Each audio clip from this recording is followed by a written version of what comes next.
आज भिडियो आम 40 प्रश्न देखा। तो प्रथम प्रश्न है सम्राट अशोक क्यों वंशर शासक थे? गुप्त वंश, मौर्य वंश, शुंग वंश ना कुषाण वंश? ताहले यार सठिक उत्तर हो मौर्य वंश। ऑप्शन बी हो सठिक उत्तर। परवर्ती प्रश्न नंबर 2 अशोक पिता नाम कौन? चंद्रगुप्त मौर्य, बिंदुसार, दशरथ, समुद्रगुप्त? ताहले यार सठिक उत्तर हो ऑप्शन बी बिंदुसार हो सठिक उत्तर। 3 नंबर प्रश्न को जीवा। अशोक ठाकुरदा किए मान अजा किए? बिंदुसार, चंद्रगुप्त मौर्य, अजात शत्रु ना कनिष्क? ताहले यार सठिक उत्तर हो ऑप्शन बी चंद्रगुप्त मौर्य। परवर्ती प्रश्न कलिंग युद्ध केउं सन रे होइथिला? केउं मसिया रे कलिंग युद्ध होइथिला? ख्रीष्टपूर्व 327, ख्रीष्टपूर्व 261, ख्रीष्टपूर्व 232, ख्रीष्टपूर्व 185? ताहले यार सठिक उत्तर हो ख्रीष्टपूर्व 261। ऑप्शन बी हो सठिक उत्तर। परवर्ती प्रश्न कलिंग युद्ध पर अशोक केउं धर्म ग्रहण करथिले? जैन धर्म, आजीविक धर्म, बौद्ध धर्म ना वैदिक धर्म? ताहले यार सठिक उत्तर हो ऑप्शन सी बौद्ध धर्म। ऑप्शन सी हो सठिक उत्तर। परवर्ती प्रश्न देखिवा 6 नंबर प्रश्न अशोक राजधानी केउठी थिला? राजधानी केउठी थिला? अशोक समय राजधानी केउठी थिला? उज्जयिनी रे, पाटलिपुत्र, तक्षशिला ना कौशाम्बी? ताहले यार सठिक उत्तर हो ऑप्शन बी पाटलिपुत्र अशोक राजधानी थिला। 7 नंबर प्रश्न को देखिबा। देवानाम प्रिय उपाधि कहा पई व्यवहृत? किए निजकु देवानाम प्रिय कहूथिले? बिंदुसार, अशोक, चंद्रगुप्त ना हर्ष?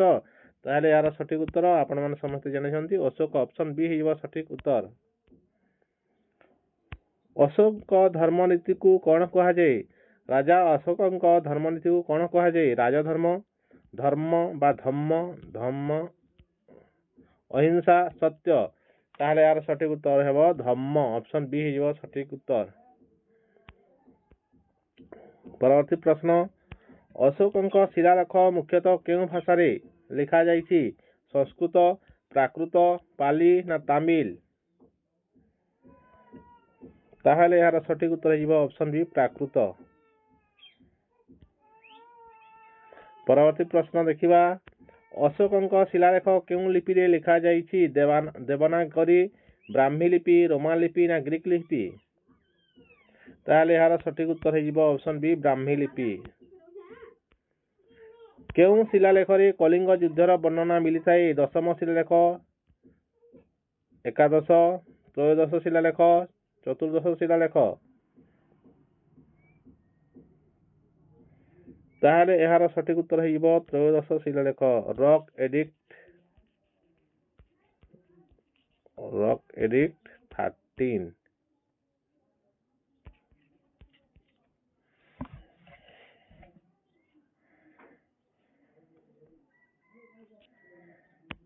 परवर्ती प्रश्न अशोक केउं धर्म सभा को समर्थन करथिले? प्रथम, द्वितीय, तृतीय, चतुर्थ? एटा धर्म महासभा बौद्ध धर्मर जो महासभा होता। ठीक अच्छे। ताहले यार सठिक उत्तर हो ऑप्शन सी तृतीय।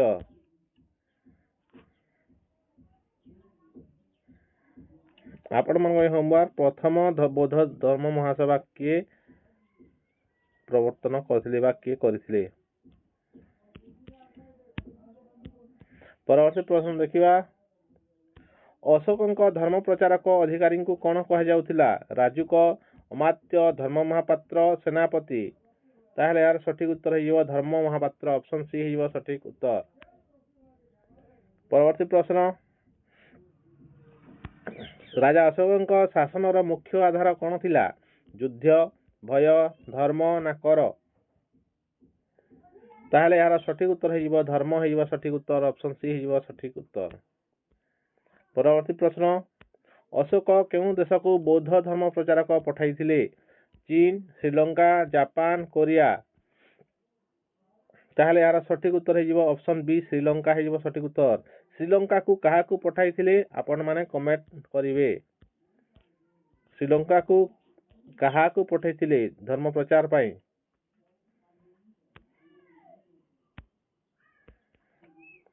ପରବର୍ତ୍ତୀ ପ୍ରଶ୍ନ, ମହେନ୍ଦ୍ର କିଏ ଥିଲେ? ଅଶୋକଙ୍କ ପୁତ୍ର, ସେନାପତି, ମନ୍ତ୍ରୀ ନା ଶିଳ୍ପୀ? ତାହେଲେ ଏହାର ସଠିକ ଉତ୍ତର ହେଇଯିବ ଅପସନ ଏ, ଅଶୋକଙ୍କ ପୁତ୍ର ଥିଲେ ମହେନ୍ଦ୍ର। ସଂଘମିତ୍ରା କିଏ ଥିଲେ? ରାଣୀ, କନ୍ୟା, ଭଗିନୀ ନା ମାତା? ସଂଘମିତ୍ରା କିଏ ଥିଲେ? ଅଶୋକଙ୍କ ରାଣୀ ଥିଲେ, କନ୍ୟା ଥିଲେ ନା ଭଗିନୀ ଥିଲେ ନା ମାତା ଥିଲେ? ତାହେଲେ ଏହାର ସଠିକ ଉତ୍ତର ହେଇଯିବ ଅଶୋକଙ୍କ କନ୍ୟା ଥିଲେ। ଅପସନ ବି ହେଇଯିବ ସଠିକ ଉତ୍ତର। ତାହେଲେ ଏଇ ମହେନ୍ଦ୍ର ଏବଂ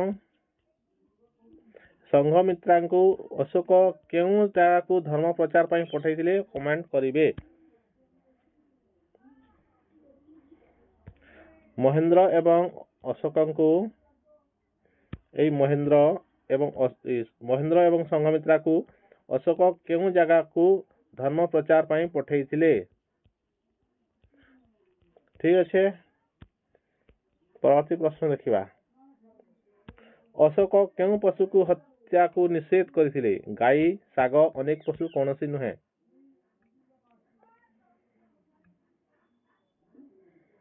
ଅପସନ ସି ହେଇଯିବ ସଠିକ ଉତ୍ତର, ଅନେକ ପଶୁ। ପଶୁ ହତ୍ୟାର ନିଷେଧ କରିଥିଲେ, ସେ ଯେକୌଣସି ପଶୁ ହେଇଥାଉ ନା କାହିଁକି। ତାହେଲେ ଅପସନ ସି ହେଇଯିବ ସଠିକ ଉତ୍ତର। ପରବର୍ତ୍ତୀ ପ୍ରଶ୍ନ ଦେଖିବା। ଅଶୋକଙ୍କ ମୃତ୍ୟୁ କେଉଁ ସନରେ ହୋଇଥିଲା? ଖ୍ରୀଷ୍ଟପୂର୍ବ 261, ଖ୍ରୀଷ୍ଟପୂର୍ବ 250, ଖ୍ରୀଷ୍ଟପୂର୍ବ 232, ଖ୍ରୀଷ୍ଟପୂର୍ବ 185? ତାହେଲେ ଏହାର ସଠିକ ଉତ୍ତର ହେଇଯିବ ଖ୍ରୀଷ୍ଟପୂର୍ବ 232। 261 କଣ ହେଇଥିଲା? କଳିଙ୍ଗ ଯୁଦ୍ଧ। ଅଶୋକ କେତେ ବର୍ଷ ଶାସନ କରିଥିଲେ? 25 ବର୍ଷ, 30 ବର୍ଷ, 36 ବର୍ଷ ନା 40 ବର୍ଷ? ତାହେଲେ ଏହାର ସଠିକ ଉତ୍ତର ହେଇଯିବ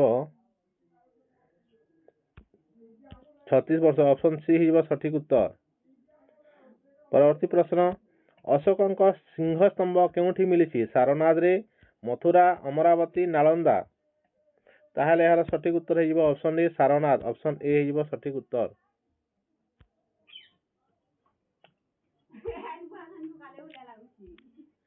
ପରବର୍ତ୍ତୀ ପ୍ରଶ୍ନ ଦେଖିବା। ଭାରତର ଜାତୀୟ ପ୍ରତୀକ କାହା ସହ ସମ୍ବନ୍ଧିତ? ହର୍ଷ, ଅଶୋକ, କନିଷ୍କ, ଚନ୍ଦ୍ରଗୁପ୍ତ? ତାହେଲେ ଏହାର ସଠିକ ଉତ୍ତର ହେଇଯିବ ଅଶୋକ। ଅପସନ ବି ହେଇଯିବ ସଠିକ ଉତ୍ତର।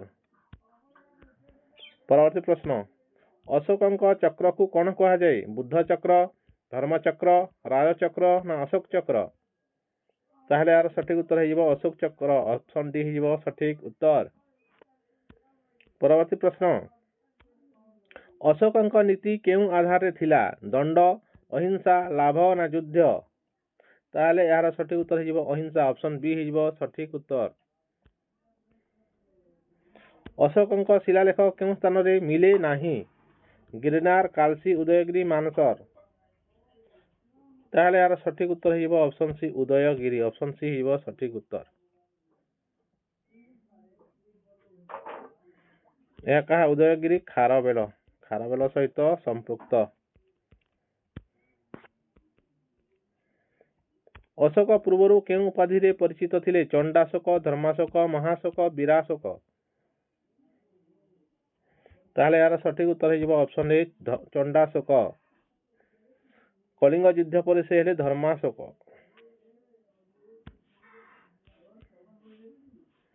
ଧର୍ମାଶୋକ ଉପାଧି କାହିଁକି ମିଳିଥିଲା? ଏବେ କହୁଥିଲି, ଯୁଦ୍ଧ ଜିତିବାରୁ ନୁହେଁ, ଧର୍ମ ପ୍ରଚାରରୁ, ସେନା ଶକ୍ତିରୁ, ସମ୍ପଦରୁ ନୁହେଁ, ଧର୍ମ ପ୍ରଚାରରୁ। ଧର୍ମ ପ୍ରଚାର କରିବା ପରେ ତାଙ୍କୁ ଧର୍ମାଶୋକ ଉପାଧି ମିଳିଥିଲା। କଳିଙ୍ଗ ଯୁଦ୍ଧ ପରେ ସେ ଧର୍ମର ପ୍ରଚାର କରିଥିଲେ। ବୌଦ୍ଧ ଧର୍ମ ଗ୍ରହଣ କରିବା ପରେ ସେ ବୌଦ୍ଧ ଧର୍ମ ପ୍ରଚାର ପ୍ରସାର ପାଇଁ ଖୁବ ଚେଷ୍ଟା କରିଥିଲେ। ତେଣୁ ଧର୍ମ ପ୍ରଚାର ପାଇଁ ତାଙ୍କୁ ଧର୍ମାଶୋକ ଉପାଧି ମିଳିଥିଲା। କିନ୍ତୁ ପ୍ରଥମେ ତାଙ୍କୁ କଣ, ଯୁଦ୍ଧ ପ୍ରବୃତ୍ତି ପାଇଁ ତାଙ୍କୁ ଚଣ୍ଡାଶୋକ ଉପାଧି ମିଳିଥିଲା। ଠିକ ଅଛି। ପରବର୍ତ୍ତୀ ପ୍ରଶ୍ନ, ଅଶୋକଙ୍କ ଶାସନ ଶୈଳୀ କିପରି ଥିଲା? ନିର୍ଦୟ, ଦମନାତ୍ମକ, ଲୋକହିତକାରୀ, ସ୍ୱେଚ୍ଛାଚାରୀ? ତାହେଲେ ଏହାର ସଠିକ ଉତ୍ତର ହେବ ଲୋକହିତକାରୀ। ଅପସନ ସି ହେବ ସଠିକ ଉତ୍ତର। ଅଶୋକ କେଉଁ ଶିକ୍ଷାକୁ ଗୁରୁତ୍ୱ ଦେଇଥିଲେ? ବେଦ, ଧର୍ମ, ଗଣିତ, ଯୁଦ୍ଧ? ତାହେଲେ ଏହାର ସଠିକ ଉତ୍ତର ହେଇଯିବ ଧର୍ମ। ଅପସନ ବି ହେଇଯିବ ସଠିକ ଉତ୍ତର। ପରବର୍ତ୍ତୀ ପ୍ରଶ୍ନ, ଅଶୋକଙ୍କ ଧର୍ମର ମୂଳ ଲକ୍ଷ୍ୟ କ'ଣ ଥିଲା? ବିଜୟ, ସମ୍ପଦ, ଦୈନିକ ଜୀବନ, ସାମ୍ରାଜ୍ୟ ବିସ୍ତାର। ତାହେଲେ ଏହାର ସଠିକ ଉତ୍ତର ହେବ ନୈତିକ ଜୀବନ। ଅପସନ ସି ହେଇଯିବ ସଠିକ ଉତ୍ତର। ଅଶୋକ କେଉଁ ଯୁଦ୍ଧ ପରେ ଯୁଦ୍ଧ ତ୍ୟାଗ କଲେ? ଅଶୋକ କେଉଁ ଯୁଦ୍ଧ ପରେ ଯୁଦ୍ଧ ତ୍ୟାଗ କଲେ? ପାଟଳିପୁତ୍ର, ମଗଧ, କଳିଙ୍ଗ, ତକ୍ଷଶିଳା। କଳିଙ୍ଗ ଯୁଦ୍ଧ, ମଗଧ ଯୁଦ୍ଧ ନା ପାଟଳିପୁତ୍ର ଯୁଦ୍ଧ? ତାହେଲେ ଏହାର ସଠିକ ଉତ୍ତର ହେଇଯିବ କଳିଙ୍ଗ ଯୁଦ୍ଧ ପରେ ଅଶୋକ ଯୁଦ୍ଧ ତ୍ୟାଗ କରିଦେଲେ ଏବଂ ବୌଦ୍ଧ ଧର୍ମ ଗ୍ରହଣ କରି ସେ ଧର୍ମର ପ୍ରଚାର ପ୍ରସାର କରିଥିଲେ। ଅଶୋକଙ୍କ ଧର୍ମରେ କେଉଁ ମୂଲ୍ୟ ନଥିଲା? ଦୟା, ସହିଷ୍ଣୁତା, ହିଂସା, ସତ୍ୟ। ତାହେଲେ ଏହାର ସଠିକ ଉତ୍ତର ହେଇଯିବ ହିଂସା ନଥିଲା। ଅପସନ ସି ହେଇଯିବ ସଠିକ ଉତ୍ତର। ଅଶୋକ କେଉଁ ରାଜ୍ୟକୁ ସିଧାସଳଖ ଅଧିକୃତ କରିଥିଲେ? ଗାନ୍ଧାର, କଳିଙ୍ଗ, କାଶ୍ମୀର, ଆସାମ। ତାହେଲେ ଏହାର ସଠିକ ଉତ୍ତର ହେଇଯିବ ଯୁଦ୍ଧ କରିଥିଲେ କଳିଙ୍ଗ ସହିତ ଆମେ ଜାଣିଛେ। ତାହେଲେ ଅପସନ ବି ହେଇଯିବ ସଠିକ ଉତ୍ତର। ଅଶୋକଙ୍କ ପରେ କିଏ ରାଜା ହେଲେ? ଦଶରଥ, ସମୁଦ୍ରଗୁପ୍ତ, କନିଷ୍କ, ପୁଷ୍ୟମିତ୍ର। ତାହେଲେ ଏହାର ସଠିକ ଉତ୍ତର ହେଇଯିବ ଅପସନ ଡି ଦଶରଥ। ଅଶୋକଙ୍କ ପରେ ଦଶରଥ ରାଜା ହୋଇଥିଲେ।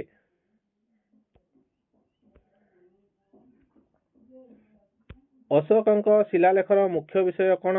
ଯୁଦ୍ଧ, କର ବ୍ୟବସ୍ଥା, ଧର୍ମ ଓ ନୀତି, ବାଣିଜ୍ୟ। ତାହେଲେ ଏହାର ସଠିକ ଉତ୍ତର ହେଇଯିବ ଧର୍ମ ଓ ନୀତି। ଅପସନ ସି ହେଇଯିବ ସଠିକ ଉତ୍ତର।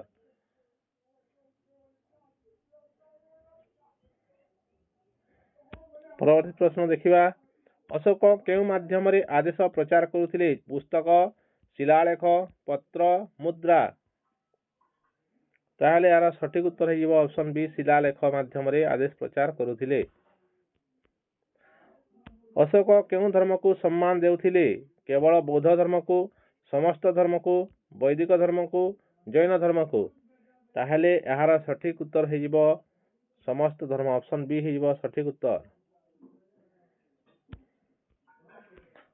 ଅଶୋକଙ୍କ ଶାସନର ମୂଳ ନୀତି କ'ଣ ଥିଲା? ବଳ, ଭୟ, ଧର୍ମ, ଧନ।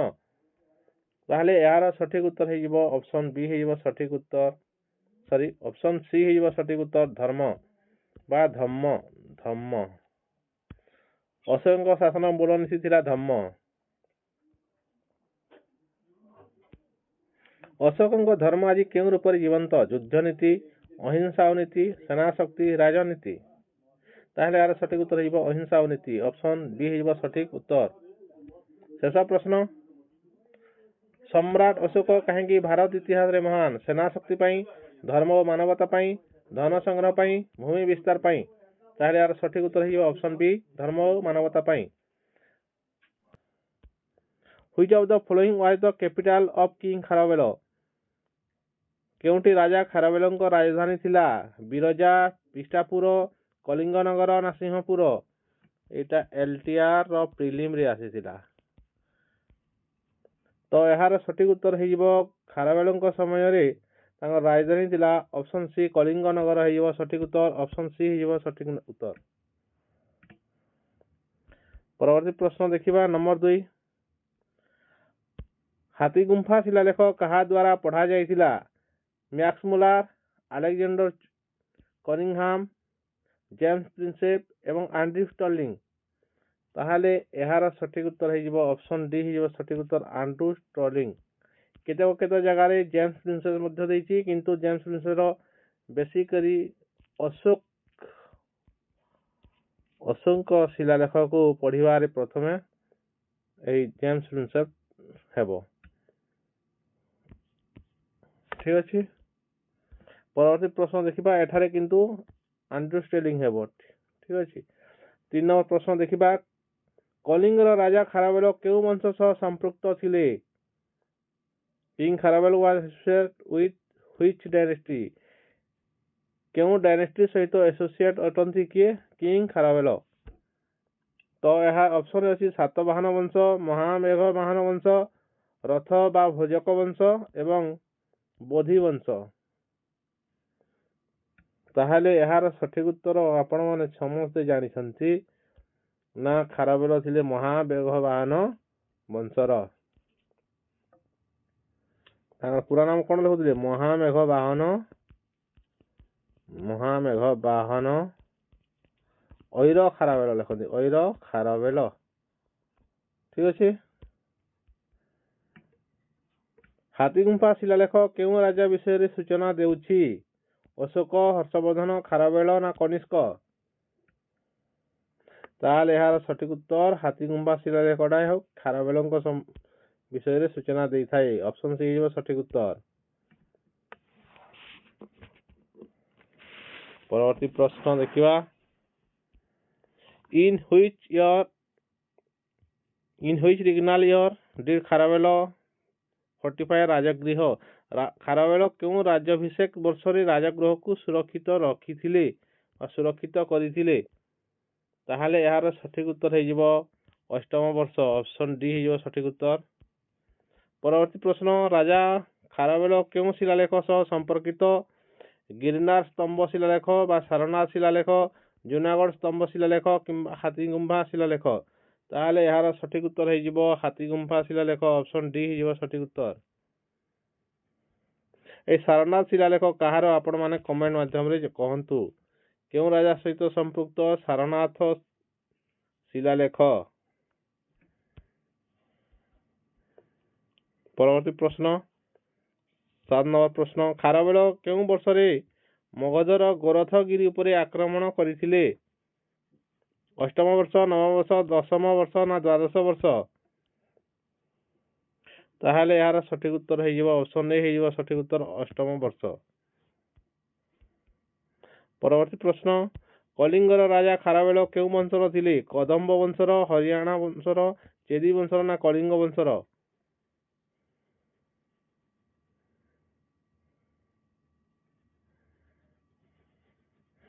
ତାହେଲେ ଏହାର ସଠିକ ଉତ୍ତର ହେଇଯିବ ଚେଦି ବଂଶର। ଅପସନ ସି ହେଇଯିବ ସଠିକ ଉତ୍ତର। ଖାରବେଳ କାହାକୁ ପରାଜିତ କରି କଳିଙ୍ଗ ଜିନଙ୍କ ପ୍ରତିମା ଫେରାଇ ଆଣିଥିଲେ? ଡିମେଟ୍ରିୟସ୍, ସାତକର୍ଣ୍ଣୀ, ବୃହସ୍ପତି, ବିଦ୍ୟାଧର? ତାହେଲେ ଏହାର ସଠିକ ଉତ୍ତର କେଉଁଟା ହେବ? ଆପଣ ମାନେ କମେଣ୍ଟ ମାଧ୍ୟମରେ କମେଣ୍ଟ କରିବେ।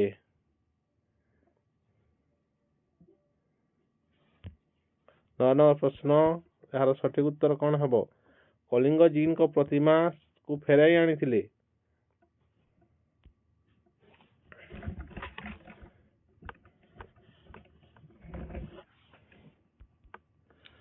ପରବର୍ତ୍ତୀ ପ୍ରଶ୍ନ। ନିମ୍ନଲିଖିତ ମଧ୍ୟରୁ କେଉଁ ରାଜା ଜୈନ ଧର୍ମର ପ୍ରତିପାଳକ ଥିଲେ ବା ପରିପୋଷକ ଥିଲେ?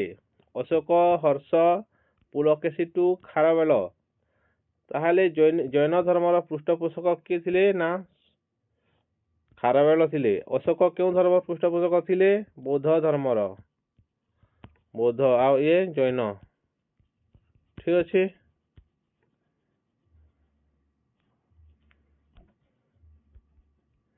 ପରବର୍ତ୍ତୀ ପ୍ରଶ୍ନ। ଖାରବେଳ କେଉଁ ରାଜ୍ୟାଭିଷେକ ବର୍ଷରେ କଳିଙ୍ଗ ନଗରୀର ଦ୍ୱାର ପ୍ରାଚୀର ନିର୍ମାଣ ଗୁଡ଼ିକୁ ମରାମତି କରାଇଥିଲେ? ଦ୍ୱିତୀୟ ବର୍ଷ, ପ୍ରଥମ ବର୍ଷ, ତୃତୀୟ ବର୍ଷ ନା ପଞ୍ଚମ ବର୍ଷ? ତାହେଲେ ଏହାର ସଠିକ ଉତ୍ତର ହେଇଯିବ ଅପସନ ବି ହେଇଯିବ ସଠିକ ଉତ୍ତର ଦ୍ୱିତୀୟ ବର୍ଷରେ। ସିଂହାସନ ଆରୋହଣ ରାଜ୍ୟାଭିଷେକର ଦ୍ୱିତୀୟ ବର୍ଷରେ କଳିଙ୍ଗ ନଗରୀର ଦ୍ୱାର ପ୍ରାଚୀର ଏସବୁକୁ ସେ ମରାମତି କରାଇଥିଲେ। ପ୍ରଥମ ରାଜ୍ୟ ଅଭିଷେକ ବର୍ଷରେ କଳିଙ୍ଗ ନଗରୀର ମରାମତି ପାଇଁ ଖାରବେଳ କେତେ ଧନ ବ୍ୟୟ କରିଥିଲେ? ତାହେଲେ ଏହାର ସଠିକ ଉତ୍ତର ହେଇଯିବ ଅପସନ ସି 35 ଲକ୍ଷ ମୁଦ୍ରା। 35 ଲକ୍ଷ ମୁଦ୍ରା। ଠିକ ଅଛି।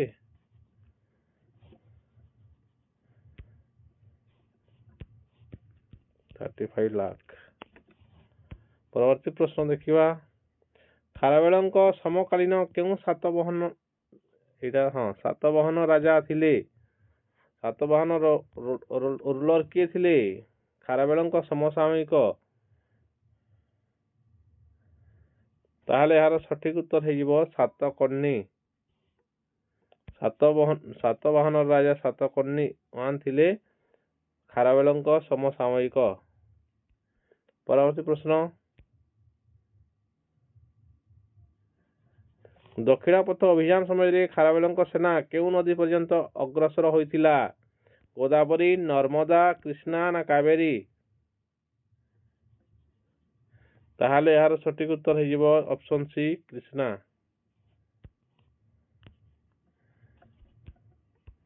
ପରବର୍ତ୍ତୀ ପ୍ରଶ୍ନ, ବିଜୟ ଉତ୍ସବ ପାଇଁ ଖାରବେଳ କେଉଁ ରାଜ୍ୟାଭିଷେକ ବର୍ଷରେ ନୃତ୍ୟ ଓ ସଙ୍ଗୀତ ଆୟୋଜନ କରିଥିଲେ? ତୃତୀୟ ବର୍ଷ, ତୃତୀୟ, ଚତୁର୍ଥ, ପଞ୍ଚମ? ତାହେଲେ ଏହାର ସଠିକ ଉତ୍ତର ହେଇଯିବ ଅପସନ ଏ ହେଇଯିବ ସଠିକ ଉତ୍ତର ଦ୍ୱିତୀୟ ବର୍ଷରେ। ପରବର୍ତ୍ତୀ ପ୍ରଶ୍ନ, ରଥିକ ଓ ଭଜକ ମାନଙ୍କୁ ଖାରବେଳ କେଉଁ ରାଜ୍ୟାଭିଷେକ ବର୍ଷରେ ପରାଜିତ କରିଥିଲେ? ତୃତୀୟ, ଚତୁର୍ଥ, ପଞ୍ଚମ ନା ଷଷ୍ଠ? ତାହେଲେ ଏହାର ସଠିକ ଉତ୍ତର ହେଇଯିବ ଚତୁର୍ଥ, ଅପସନ ବି ହେଇଯିବ ସଠିକ ଉତ୍ତର। ସିଞ୍ଚାଇ ପାଇଁ ବା ଜଳସେଚନ ପାଇଁ 300 ବର୍ଷ ପୂର୍ବେ ଖୋଦିତ ନାଳକୁ ଖାରବେଳ କେଉଁ ବର୍ଷରେ ବିସ୍ତାର କରିଥିଲେ? 300 ବର୍ଷ ପୂର୍ବେ ଖୋଦିତ କେନାଲକୁ ଜଳସେଚନ ପାଇଁ ଖାରବେଳ କେଉଁ ବର୍ଷରେ ବିସ୍ତାର କରିଥିଲେ? ତାହେଲେ ଏହାର ସଠିକ ଉତ୍ତର ହେଇଯିବ ପଞ୍ଚମ ବର୍ଷ, ଅପସନ ବି ହେଇଯିବ ସଠିକ ଉତ୍ତର।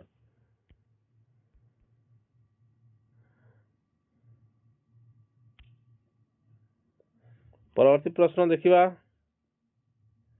17 ନମ୍ବର ପ୍ରଶ୍ନ ଉତ୍ତର ହେଲା କେଉଁଟା? ଅପସନ ବି ଚତୁର୍ଥ ବର୍ଷ, ଅପସନ ବି ପଞ୍ଚମ ବର୍ଷ। ପରବର୍ତ୍ତୀ ପ୍ରଶ୍ନ ଦେଖିବା, ନଗର ଓ ଗ୍ରାମ ଅଞ୍ଚଳରେ କର ମୁକ୍ତି ଦେବା ଦ୍ୱାରା ଖାରବେଳଙ୍କ କେଉଁ ନୀତି ପ୍ରତିଫଳିତ ହୁଏ? ସାମରିକ ବିସ୍ତାର, ଧାର୍ମିକ ସହିଷ୍ଣୁତା, ଲୋକହିତକାରୀ ଶାସନ ନା ପ୍ରଶାସନିକ କେନ୍ଦ୍ରୀକରଣ? ତାହେଲେ ଏହାର ସଠିକ ଉତ୍ତର ହେଇଯିବ ଲୋକହିତକାରୀ ଶାସନ। ଲୋକମାନଙ୍କୁ ସୁହାଇଲା ପରି ଶାସନ ହେବା ସଠିକ ଉତ୍ତର।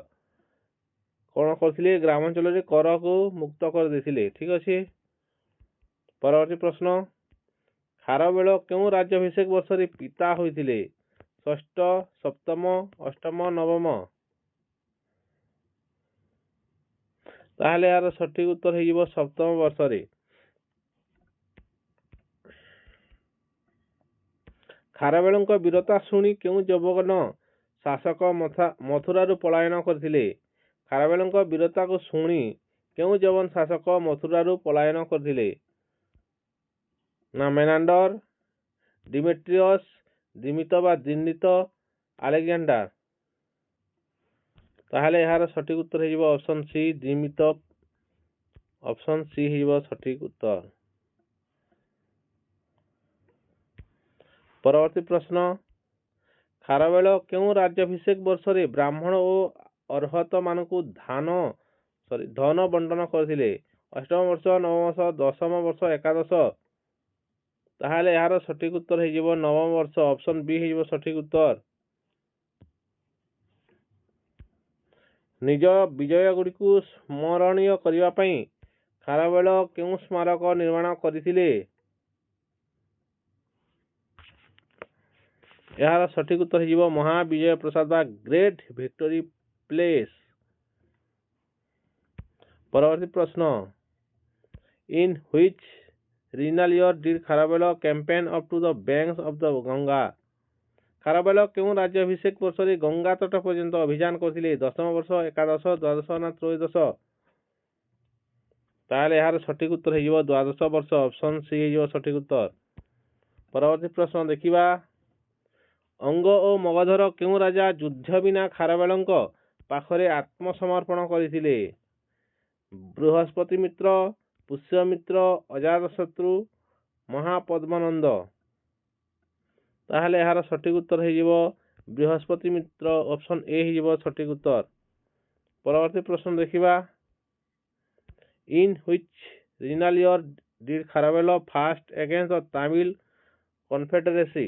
ଖାରବେଳ କେଉଁ ରାଜ୍ୟାଭିଷେକ ବର୍ଷରେ ତାମିଲ ସଂଘ ସହ ଯୁଦ୍ଧ କରିଥିଲେ?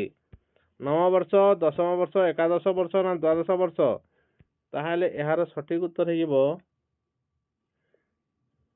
ଏକାଦଶ ବର୍ଷ, ଅପସନ ସି ହେଇଯିବ ସଠିକ ଉତ୍ତର।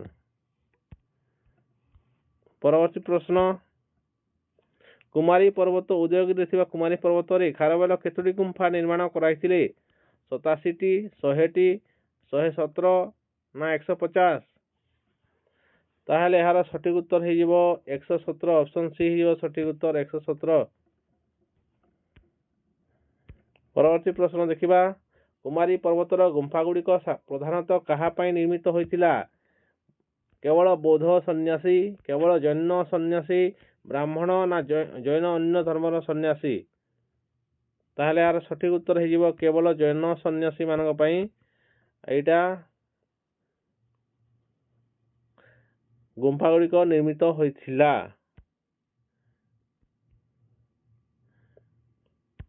ଖାରବେଳଙ୍କ ସର୍ବାଧିକ ଧାର୍ମିକ ପ୍ରତିପାଳନ କେଉଁ ରାଜ୍ୟାଭିଷେକ ବର୍ଷ ସହ ସମ୍ପର୍କିତ? ନବମ, ଏକାଦଶ, ଦ୍ୱାଦଶ, ତ୍ରୟୋଦଶ?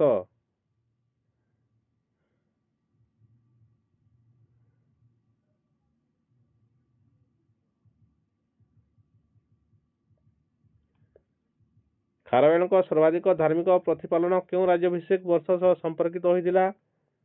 ତାହେଲେ ଏହାର ସଠିକ ଉତ୍ତର ହେଇଯିବ ଏକାଦଶ ବର୍ଷ। ଆପଣ ପ୍ରଥମ ପ୍ରଶ୍ନ, ସମୁଦ୍ରଗୁପ୍ତ କେଉଁ ବଂଶର ରାଜା ଥିଲେ? ମୌର୍ଯ୍ୟ ବଂଶ। ଅପସନ ବି ରେ ଅଛି ଗୁପ୍ତ ବଂଶ, ଅପସନ ସି ରେ ଦେଇଛି କୁଷାଣ, ଅପସନ ଡି ଦେଇଛି ନନ୍ଦ। ଆମେ ଆଲୋଚନା କରୁଛେ ସମୁଦ୍ରଗୁପ୍ତର 40ଟି MCQ ଆଜିର ଭିଡ଼ିଓରେ ରହିଛି। ଏହା SSB TGT ପାଇଁ ଅତ୍ୟନ୍ତ ଉପଯୋଗୀ। ଏହା ସିଲାବସରେ ଅଛି। ତାହା ସହିତ ଏହା JT, AT, RI, ARI, ଅମିନ, ଫରେଷ୍ଟ ଗାର୍ଡ, ପୋଲିସ, ଓଡ଼ିଶାର ବିଭିନ୍ନ ସମସ୍ତ ଏକ୍ଜାମ ପାଇଁ ଏହା ଉପଯୋଗୀ। ତେଣୁ ଯେଉଁମାନେ ଆମ ଚ୍ୟାନେଲକୁ ସବସ୍କ୍ରାଇବ କରିନାହାନ୍ତି, ଓଡ଼ିଆ ଲର୍ଣ୍ଣିଂ ଏକାଡେମୀ ୟୁଟ୍ୟୁବ ଚ୍ୟାନେଲକୁ ସବସ୍କ୍ରାଇବ କରିଦିଅନ୍ତୁ ଏବଂ ଲାଇକ୍ କରନ୍ତୁ, କମେଣ୍ଟ କରନ୍ତୁ ଏବଂ ଏହି ଭିଡ଼ିଓଟିକୁ ସେୟାର କରିଦିଅନ୍ତୁ। ତେବେ ଚାଲନ୍ତୁ ଆରମ୍ଭ କରିବା। ତାହେଲେ ପ୍ରଥମ ପ୍ରଶ୍ନର ଉତ୍ତର ହେଇଯିବ ସମୁଦ୍ରଗୁପ୍ତ ହେଇଯିବ ଗୁପ୍ତ ବଂଶର ରାଜା। ଅପସନ ବି ହେଇଯିବ ସଠିକ ଉତ୍ତର। 2 ନମ୍ବର ପ୍ରଶ୍ନ ଦେଖିବା। ସମୁଦ୍ରଗୁପ୍ତଙ୍କ ପିତା କିଏ? ଚନ୍ଦ୍ରଗୁପ୍ତ 1, ଚନ୍ଦ୍ରଗୁପ୍ତ 2, ସ୍କନ୍ଦଗୁପ୍ତ ନା କୁମାରଗୁପ୍ତ? ତାହେଲେ ଏହାର ସଠିକ ଉତ୍ତର ହେଇଯିବ ଚନ୍ଦ୍ରଗୁପ୍ତ 2। ପରବର୍ତ୍ତୀ ପ୍ରଶ୍ନ 3 ନମ୍ବର ପ୍ରଶ୍ନ। ଏହା ଆପଣମାନଙ୍କ ପାଇଁ ହୋମୱାର୍କ ରହିବ। ସମୁଦ୍ରଗୁପ୍ତଙ୍କ ଶାସନ କାଳ କେବେ ଥିଲା? 275 ରୁ 300 ଖ୍ରୀଷ୍ଟାବ୍ଦ, 320 ରୁ 335 ଖ୍ରୀଷ୍ଟାବ୍ଦ, 335 ରୁ 375 ଖ୍ରୀଷ୍ଟାବ୍ଦ, 375 ରୁ 400 ଖ୍ରୀଷ୍ଟାବ୍ଦ। ତ ଏହା ମଧ୍ୟରୁ କେଉଁଟି ସଠିକ ଉତ୍ତର ଆପଣମାନେ କମେଣ୍ଟ ମାଧ୍ୟମରେ ଜଣାଇ ଦିଅନ୍ତୁ। ଚାଲନ୍ତୁ ପରବର୍ତ୍ତୀ ପ୍ରଶ୍ନ 4 ନମ୍ବର ପ୍ରଶ୍ନକୁ ଯିବା।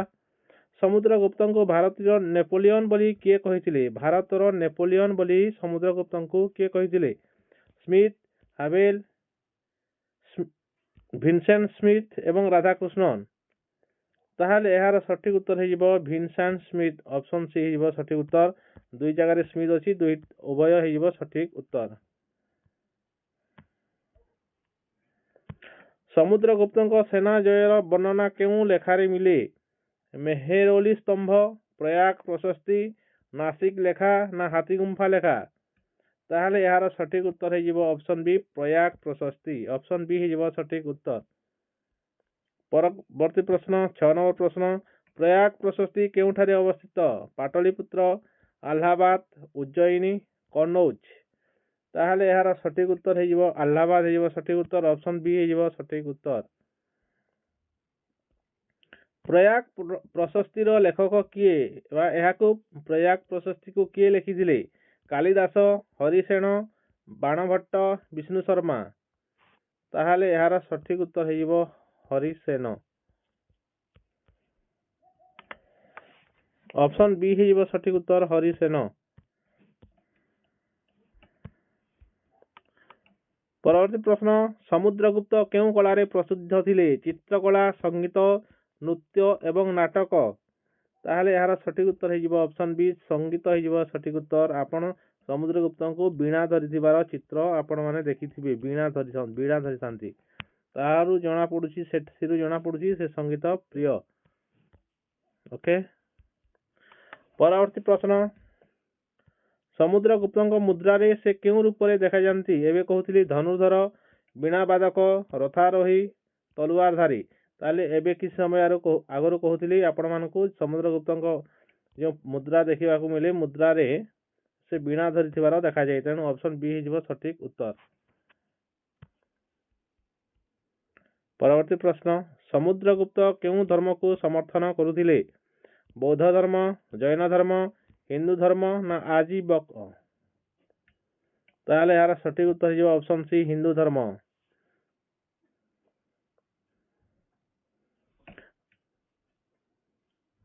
आम आज देखा 40 टी प्रश्न ताहले एटी गला 10 टी प्रश्न जो वीडियो जदि भल लगुच आपण मानकू निश्चित भाव लाइक करंतु एवं कमेंट करंतु। चलंतु पुणी आग को जीवा 11 नंबर प्रश्न समुद्रगुप्त सर्वाधिक जय केउ दिगरे थिला उत्तर भारत दक्षिण भारत पश्चिम भारत ना पूर्व भारत ताहले यार सठिक उत्तर हो दक्षिण भारत हो सठिक उत्तर। समुद्रगुप्त सर्वाधिक दक्षिण भारत को जय करथिले। दक्षिण भारत अभियान को कौन कहा जाए आर्यावर्त अभियान दिग्विजय अभियान दक्षिणापथ अभियान ना राजसूय यात्रा ताहले यार सठिक उत्तर हो ऑप्शन सी दक्षिणापथ अभियान ऑप्शन सी हो सठिक उत्तर। परवर्ती प्रश्न समुद्रगुप्त केते जन दक्षिण राजा को पराजित करथिले जो दक्षिणापथ अभियान करथिले सेठारे केते जन दक्षिण राजा को पराजित करथिले 9 जन 10 जन 11 ना 12 जन ताहले यार सठिक उत्तर हो ऑप्शन डी 12 जन हो सठिक उत्तर।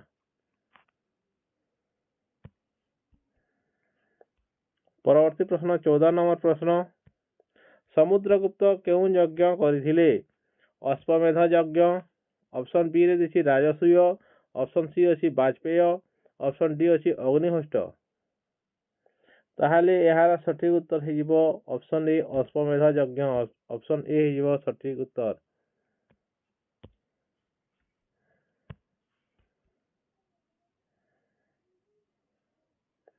परवर्ती प्रश्न 15 नंबर प्रश्न देखिबा अश्वमेध यज्ञ प्रमाण कौन क्यों प्रमाण रु अश्वमेध यज्ञ कर प्रमाण मिले समुद्रगुप्त अश्वमेध कर प्रमाण क्यों मिले शिलालेख मुद्रा पुस्तक ना प्रतिमा ताहले यार सठिक उत्तर हो ऑप्शन बी मुद्रा हो सठिक उत्तर ऑप्शन बी हो सठिक उत्तर।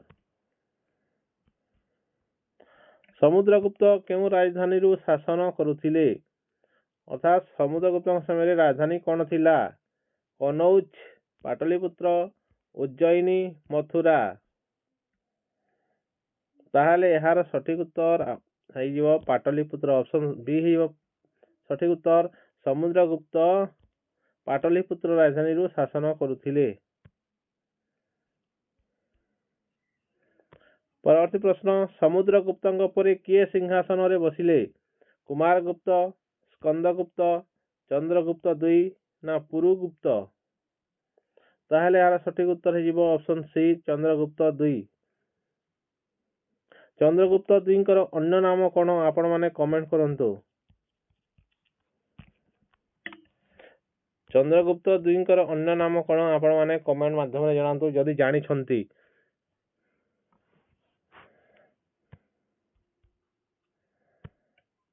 समुद्रगुप्त केउ राजा को पराजित करथिले रुद्रदमन महेंद्र वर्मन हर्षवर्धन एवं अशोक ताहले यार सठिक उत्तर हो महेंद्र वर्धन ऑप्शन बी हो सठिक उत्तर।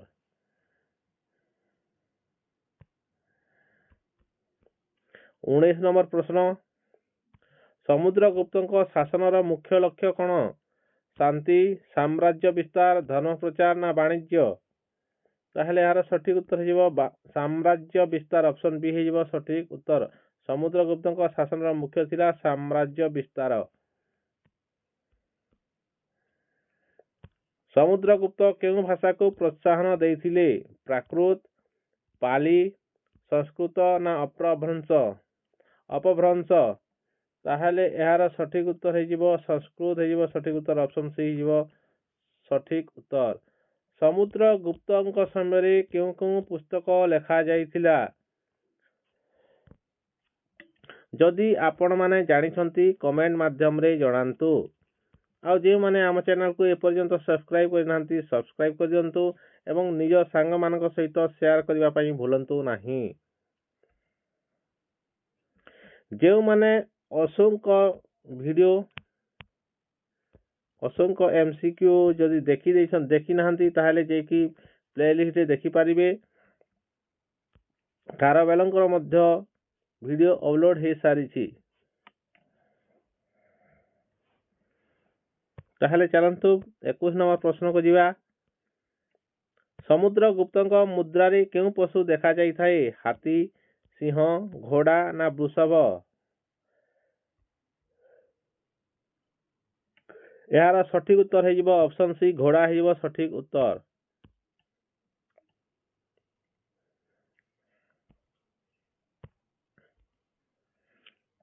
ବାଇଶ ନମ୍ବର ପ୍ରଶ୍ନ। ସମୁଦ୍ରଗୁପ୍ତ କେଉଁ ପଡ଼ୋଶୀ ରାଜ୍ୟକୁ କର ଦେବାକୁ ବାଧ୍ୟ କରିଥିଲେ? Option A Sri Lanka, option B ଚୀନ, option C Parthia, option D Rome. ତାହେଲେ ଏହାର ସଠିକ ଉତ୍ତର ହେଇଯିବ ଅପସନ ଏ ହେଇଯିବ ସଠିକ ଉତ୍ତର ଶ୍ରୀଲଙ୍କା। ସମୁଦ୍ରଗୁପ୍ତ ଶ୍ରୀଲଙ୍କା ରାଜ୍ୟକୁ କର ଦେବାକୁ ବାଧ୍ୟ କରିଥିଲେ। ପରବର୍ତ୍ତୀ ପ୍ରଶ୍ନ। ସମୁଦ୍ରଗୁପ୍ତଙ୍କ ଶାସନକୁ କେଉଁ ଯୁଗର ଆରମ୍ଭ କୁହାଯାଏ? ବୌଦ୍ଧ ଯୁଗ, ସୁବର୍ଣ୍ଣ ଯୁଗ, ମଧ୍ୟଯୁଗ ଏବଂ ଆଧୁନିକ ଯୁଗ। ତାହେଲେ ଏହାର ସଠିକ ଉତ୍ତର ହେଇଯିବ ସୁବର୍ଣ୍ଣ ଯୁଗ। ଅପସନ ବି ହେଇଯିବ ସଠିକ ଉତ୍ତର। ସମୁଦ୍ରଗୁପ୍ତଙ୍କ ଶାସନକୁ ସୁବର୍ଣ୍ଣ ଯୁଗର ଆରମ୍ଭ କୁହାଯାଇଥାଏ। ପରବର୍ତ୍ତୀ ପ୍ରଶ୍ନ। ସମୁଦ୍ରଗୁପ୍ତ କେଉଁ ଧରଣର ଶାସକ ଥିଲେ? କେବଳ ସେନାନାୟକ, କେବଳ କଳାକାର, ସେନାନାୟକ କଳାପ୍ରେମୀ, ଧାର୍ମିକ ଏବଂ ସନ୍ନ୍ୟାସୀ। ତାହେଲେ ଏହାର ସଠିକ ଉତ୍ତର ହେଇଯିବ ସେନାନାୟକ କଳାପ୍ରେମୀ। ଅପସନ ସି ହେଇଯିବ ସଠିକ ଉତ୍ତର। ପରବର୍ତ୍ତୀ ପ୍ରଶ୍ନ 25 ନମ୍ବର ପ୍ରଶ୍ନ ଦେଖିବା। ସମୁଦ୍ରଗୁପ୍ତଙ୍କ ସେନାନୀତି କ'ଣ ଥିଲା? ସମ୍ପୂର୍ଣ୍ଣ ବିନାଶ, ଶାନ୍ତି ସମଝୋତା, ପରାଜୟ ପରେ କ୍ଷମା ନା ଦାସତ୍ୱ? ତାହେଲେ ଏହାର ସଠିକ ଉତ୍ତର ହେଇଯିବ ପରାଜୟ ପରେ କ୍ଷମା। ଅପସନ ସି ହେଇଯିବ ସଠିକ ଉତ୍ତର।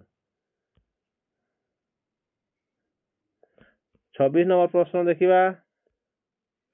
ସମୁଦ୍ରଗୁପ୍ତଙ୍କ ମୁଦ୍ରା କେଉଁ ଧାତୁର ଥିଲା? ତାମ୍ର, ରୌପ୍ୟ, ସ୍ୱର୍ଣ୍ଣ, ଲୁହା। ତାହେଲେ ଏହାର ସଠିକ ଉତ୍ତର ହେଇଯିବ ସ୍ୱର୍ଣ୍ଣ। ଅପସନ ସି ହେଇଯିବ ସଠିକ ଉତ୍ତର।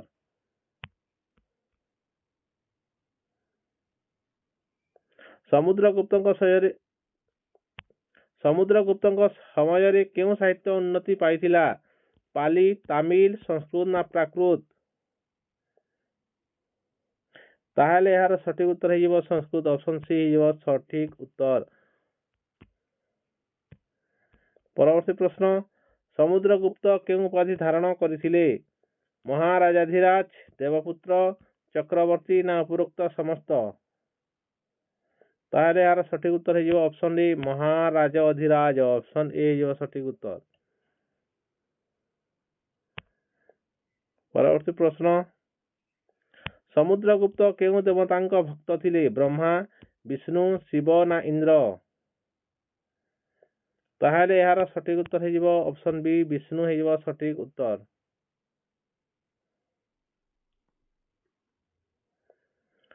ତାହେଲେ ଏହାର ସଠିକ ଉତ୍ତର କେଉଁଟା ହେଲା? ସମୁଦ୍ରଗୁପ୍ତ କେଉଁ ଦେବତାଙ୍କ ଭକ୍ତ ଥିଲେ? ନା ବିଷ୍ଣୁ। ଅପସନ ବି ହେଇଯିବ ସଠିକ ଉତ୍ତର। 30 ନମ୍ବର ପ୍ରଶ୍ନ। ସମୁଦ୍ରଗୁପ୍ତଙ୍କ ମୃତ୍ୟୁ କେବେ ହୋଇଥିଲା? 350 ଖ୍ରୀଷ୍ଟାବ୍ଦ, 360 ଖ୍ରୀଷ୍ଟାବ୍ଦ, 375 ଖ୍ରୀଷ୍ଟାବ୍ଦ, 400 ଖ୍ରୀଷ୍ଟାବ୍ଦ। ତାହେଲେ ଏଇଟା ମଧ୍ୟ ଆପଣଙ୍କ ମାନଙ୍କ ପାଇଁ ଆଉ ଗୋଟିଏ ଏଇଟା ହୋମୱାର୍କ। ଆପଣମାନେ ଯଦି ଜାଣିଛନ୍ତି ଆପଣମାନେ କମେଣ୍ଟ କରିବେ। ଯେଉଁମାନେ ଜାଣିନାହାନ୍ତି କମେଣ୍ଟ କରିବା ଦରକାର ନାହିଁ, ଆପଣମାନେ ଲାଇକ୍ କରିଦେବେ। ଯେଉଁମାନେ ଜାଣିଛନ୍ତି ନିଶ୍ଚିତ ଭାବରେ କମେଣ୍ଟ କରିବେ ଏହାର ସଠିକ ଉତ୍ତର କ'ଣ ହେବ। ଚାଲନ୍ତୁ ପରବର୍ତ୍ତୀ ପ୍ରଶ୍ନକୁ ଯିବା। ସମୁଦ୍ରଗୁପ୍ତଙ୍କ ଶାସନରେ କର ପ୍ରଣାଳୀ କେମିତି ଥିଲା? କଠୋର, ମଧ୍ୟମ, ଉଦାର ନା ଅନିୟମିତ? ତାହେଲେ ଏହାର ସଠିକ ଉତ୍ତର ହେଇଯିବ ଅପସନ ସି ଉଦାର ହେଇଯିବ ସଠିକ ଉତ୍ତର। ସମୁଦ୍ରଗୁପ୍ତ କେଉଁ ଉପାୟରେ ରାଜ୍ୟ ବିସ୍ତାର କରିଥିଲେ? ବିବାହ କରି, ଯୁଦ୍ଧ କରି, କୂଟନୀତି କରି ନା ସମସ୍ତ? ତାହେଲେ ଏହାର ସଠିକ ଉତ୍ତର ହେଇଯିବ ଅପସନ ଡି ହେଇଯିବ ସଠିକ ଉତ୍ତର ସମସ୍ତ। ए समस्त उपाय से अवलंबन करथिले। किछि विवाह करी राज्य विस्तार करथिले, केउंठारे युद्ध करी करथिले, केउंठी कूटनीति प्रयोग करी मध्य करथिले। समुद्रगुप्तଙ୍କ सेनार मुख्य शक्ति कौन थिला? पदाती, अश्वारोही, रथ ना हाथी? ताहले यार सठिक उत्तर हो अश्वारोही। ऑप्शन बी हो सठिक उत्तर।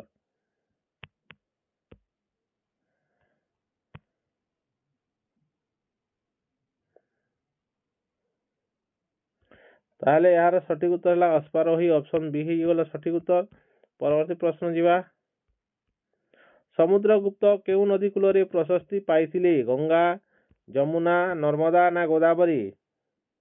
ताहले यार सठिक उत्तर हो ऑप्शन डी गंगा हो सठिक उत्तर। समुद्रगुप्त गंगा नदी कूल रे प्रशस्ति पाइथिले। परवर्ती प्रश्न। समुद्रगुप्तଙ୍କ शासन को केउ इतिहासकार गुरुत्व देइछन्ति?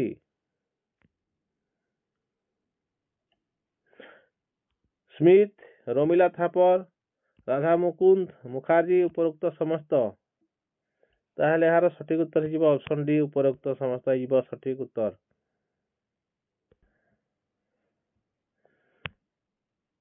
परवर्ती प्रश्न। समुद्रगुप्त केउ शासन प्रणाली अनुसरण करुथिले? स्वेच्छाचार, सामंतवाद ना केंद्रीभूत? ताहले यार सठिक उत्तर हो ऑप्शन सी केंद्रीभूत हो सठिक उत्तर।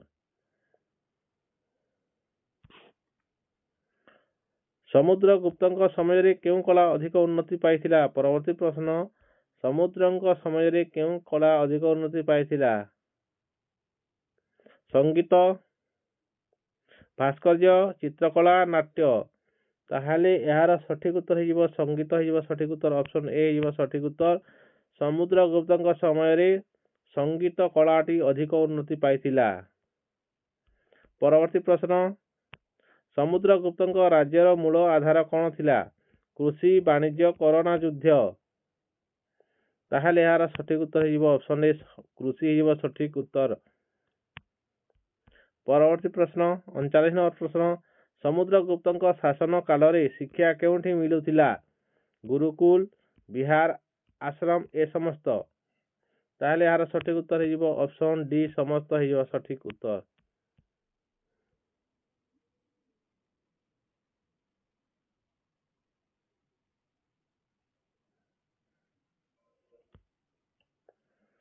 तापरे आसिला समुद्रगुप्तଙ୍କ शासन काल रे शिक्षा केउठी मिलुथिला? ताहले यार सठिक उत्तर है समस्त। एबे शेष प्रश्न जीवा। समुद्रगुप्तଙ୍କ सबुठारु बड़ परिचय कौन? से जने धर्मगुरु, संगीतज्ञ, विजेता राजा ना लेखक? आपण माने यहा मध्य कमेंट करंतु जदि आपण माने जानि छंती। राजा हर्षवर्धन केउ वंशर शासक थिले? Option A Maurya, option B Gupta, option C रची पुष्यभूति, ऑप्शन डी देछि पाल वंश? ताहले यार सठिक उत्तर केउटा हेबो? आपण माने कमेंट करंतु। आमे आजी देखिबा राजा हर्षवर्धन कर विषय रे एवं आजी एथिर अछि एमसीक्यू अछि 40 टी प्रश्न रहिछि। एई 40 टी प्रश्न हमर एसएसबी टीईटी आर्ट्स पई अत्यंत उपयोगी सिलेबस रे मेंशन अछि। ताहा सहित यह जेटी किंबा एटी, आरआई, एआरआई, अमीन, पीओ, पुलिस एवं फॉरेस्ट गार्ड विभिन्न एग्जाम पई यह अत्यंत उपयोगी। तेणु यही भिडियोटी को आपण माने लाइक करंतु, कमेंट करंतु एवं यही भिडियोटी को निज सांग मानक सहित शेयर कर दियंतु। जो माने ए पर्यंत आम Odia learning academy YouTube channel को सब्सक्राइब कर नांती दया करी हमर Odia learning academy YouTube channel को सब्सक्राइब कर दियंतु। एबे चलंतु पुणी थरे आरंभ करिबा प्रश्न। राजा हर्षवर्धन केउ वंशर शासक थिले? तो एहार सठिक उत्तर हेजिबो ऑप्शन सी पुष्यभूति हेजिबो सठिक उत्तर। परवर्ती प्रश्न 2 नंबर प्रश्न अछि हर्षवर्धन को पितांक नाम कौन? Option A Prabhakar Vardhan, option B Rajyavardhan, option C Dhruvasena, option D अछि देवगुप्त। ताहाले ଏହାର ସଠିକ ଉତ୍ତର ହେଇଯିବ ପ୍ରଭାକର ବର୍ଦ୍ଧନ, ଅପସନ ଏ ହେଇଯିବ ସଠିକ ଉତ୍ତର। ପରବର୍ତ୍ତୀ ପ୍ରଶ୍ନ 3 ନମ୍ବର ପ୍ରଶ୍ନ, ହର୍ଷବର୍ଦ୍ଧନଙ୍କ ଭାଇଙ୍କ ନାମ କଣ? ହର୍ଷଗୁପ୍ତ, ରାଜ୍ୟବର୍ଦ୍ଧନ, ବିକ୍ରମାଦିତ୍ୟ ନା ଦେବଗୁପ୍ତ? ତାହେଲେ ଏହାର ସଠିକ ଉତ୍ତର ହେବ ବର୍ଦ୍ଧନ ଅଛି। ଦେଖନ୍ତୁ ବର୍ଦ୍ଧନ, ରାଜ୍ୟବର୍ଦ୍ଧନ ହେଇବ ସଠିକ ଉତ୍ତର। ତାଙ୍କ ବାପାଙ୍କ ନାମ କଣ? ପ୍ରଭାକର ବର୍ଦ୍ଧନ, ପ୍ରଭାକର ବର୍ଦ୍ଧନ। ତାଙ୍କ ଭାଇଙ୍କ ନାମ ରାଜ୍ୟବର୍ଦ୍ଧନ, ତାଙ୍କ ନାମ ହର୍ଷବର୍ଦ୍ଧନ। ବୁଝିଲେ, ବର୍ଦ୍ଧନଟାକୁ ମନେ ରଖିବେ। ତାହେଲେ ଏହାର ସଠିକ ଉତ୍ତର କେଉଁଟା ହେଲା? ଅପସନ ବି ହେଇଗଲା ସଠିକ ଉତ୍ତର। ପରବର୍ତ୍ତୀ ପ୍ରଶ୍ନ, ହର୍ଷବର୍ଦ୍ଧନ କେଉଁ ସମୟରେ ଶାସନ କରିଥିଲେ? 500 ରୁ 550 ଖ୍ରୀଷ୍ଟାବ୍ଦ, 550 ରୁ 600 ଖ୍ରୀଷ୍ଟାବ୍ଦ, 606 ରୁ 667 ଖ୍ରୀଷ୍ଟାବ୍ଦ, 650 ରୁ 700 ଖ୍ରୀଷ୍ଟାବ୍ଦ। ତାହେଲେ ଏହାର ସଠିକ ଉତ୍ତର ହେଇଯିବ ଅପସନ ସି ହେଇଯିବ ସଠିକ ଉତ୍ତର, ଅପସନ ସି। ପରବର୍ତ୍ତୀ ପ୍ରଶ୍ନ ଦେଖିବା 5ମ ନମ୍ବର ପ୍ରଶ୍ନ, ହର୍ଷବର୍ଦ୍ଧନଙ୍କ ରାଜଧାନୀ କଣ ଥିଲା ବା କେଉଁଠାରେ ଥିଲା? ତାହେଲେ ଏହାର ସଠିକ ଉତ୍ତର କେଉଁଟା ହେବ? ଅପସନ ଦେଖିବା ପାଟଳିପୁତ୍ର, ଅପସନ ବି ଅଛି କନୌଜ, ଅପସନ ସି ଅଛି ମଥୁରା, ଅପସନ ଡି ଅଛି ଉଜ୍ଜୟିନୀ। ତାହେଲେ ଏହାର ସଠିକ ଉତ୍ତର କଣ ହେବ? ଆପଣମାନଙ୍କ ପାଇଁ ଗୋଟେ ହୋମୱାର୍କ ରହିଲା। ଆପଣମାନେ ନିଶ୍ଚିତ ଭାବରେ କମେଣ୍ଟ ମାଧ୍ୟମରେ କୁହନ୍ତୁ ଯେ ହର୍ଷବର୍ଦ୍ଧନଙ୍କ ରାଜଧାନୀ କଣ ଥିଲା।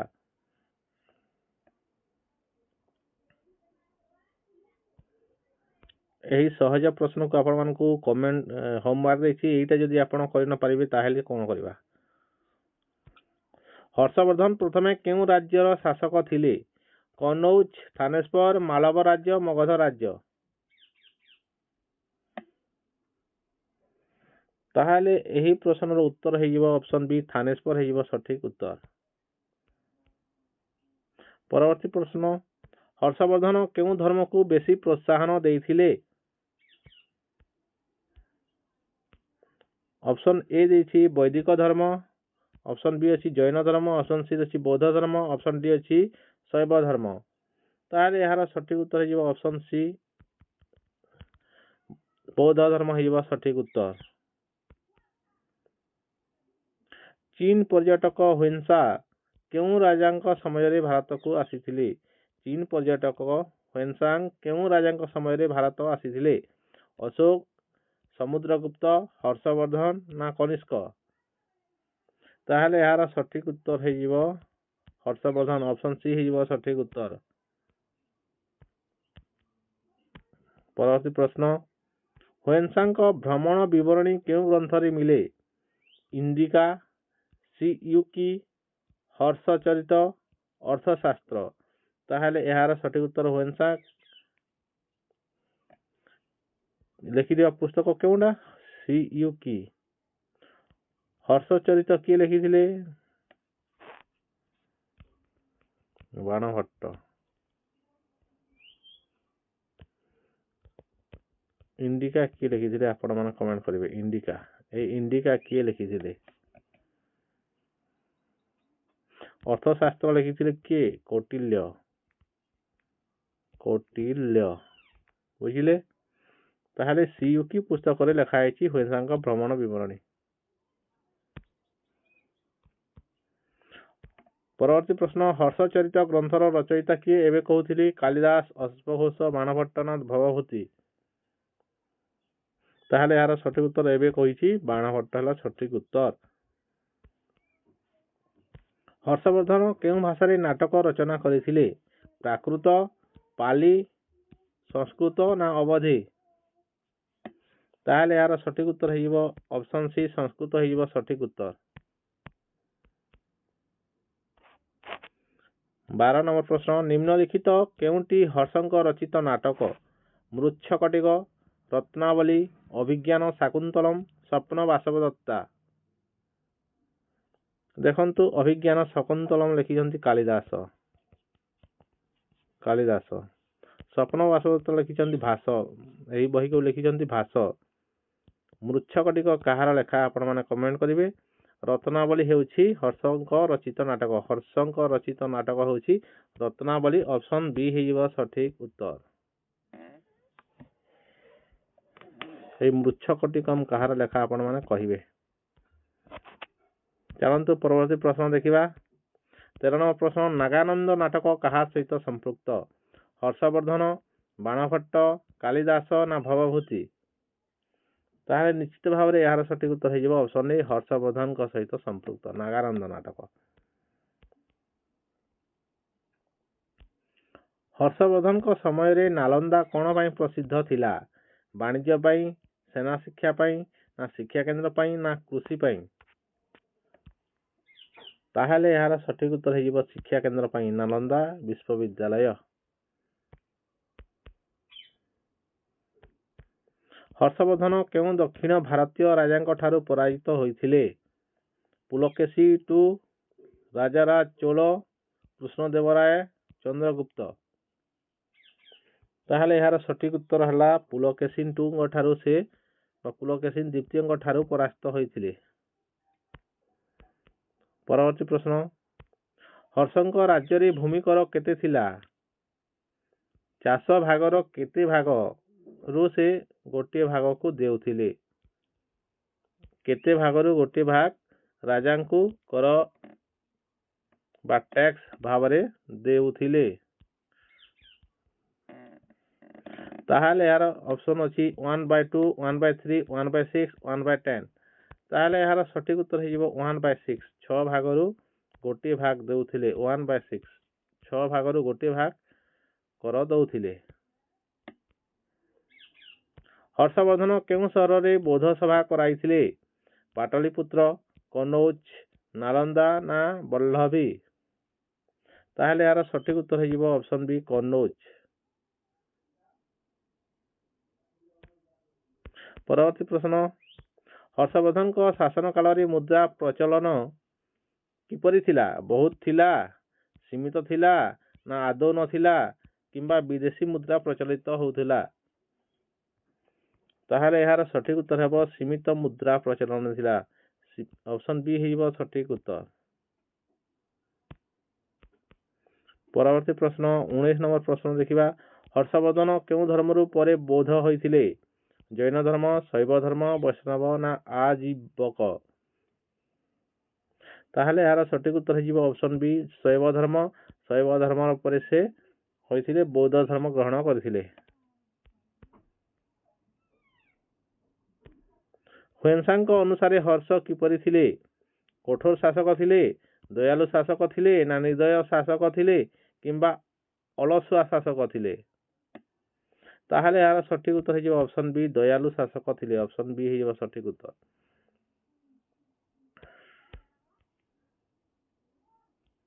21 নম্বର ପ୍ରଶ୍ନ, ହର୍ଷବର୍ଦ୍ଧନଙ୍କ ଶାସନ ପଦ୍ଧତି କେମିତି ଥିଲା?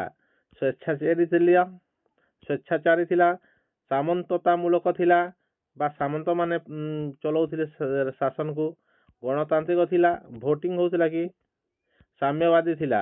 ତ ଏହାର ସଠିକ ଉତ୍ତର ହେଇଯିବ କେଉଁଟା? ଅପସନ ବି, ସାମନ୍ତତାମୂଳକ ହେଇଯିବ ସଠିକ ଉତ୍ତର। ସେ ସମୟରେ ଶାସନ ପଦ୍ଧତି କିଭଳି ଥିଲା ନା ସାମନ୍ତଙ୍କ ଦ୍ୱାରା ଚଲୁଥିଲା। ସାମନ୍ତ ନିଯୁକ୍ତ ହଉଥିଲେ ଆଉ ସେମାନେ ଶାସନକୁ ଚଳାଉଥିଲେ। ପରବର୍ତ୍ତୀ ପ୍ରଶ୍ନ 22 নম্বର ପ୍ରଶ୍ନ ଦେଖିବା। 22 নম্বର ଦେଖିବା ପୂର୍ବରୁ ଯେଉଁମାନେ ଆମ ଚ୍ୟାନେଲକୁ ଏପର୍ଯ୍ୟନ୍ତ ସବସ୍କ୍ରାଇବ କରିନାହାନ୍ତି, ଦୟାକରି ଓଡ଼ିଆ ଲର୍ଣ୍ଣିଂ ଏକାଡେମୀକୁ ସବସ୍କ୍ରାଇବ ଗୋଟି କରିଦିଅନ୍ତୁ।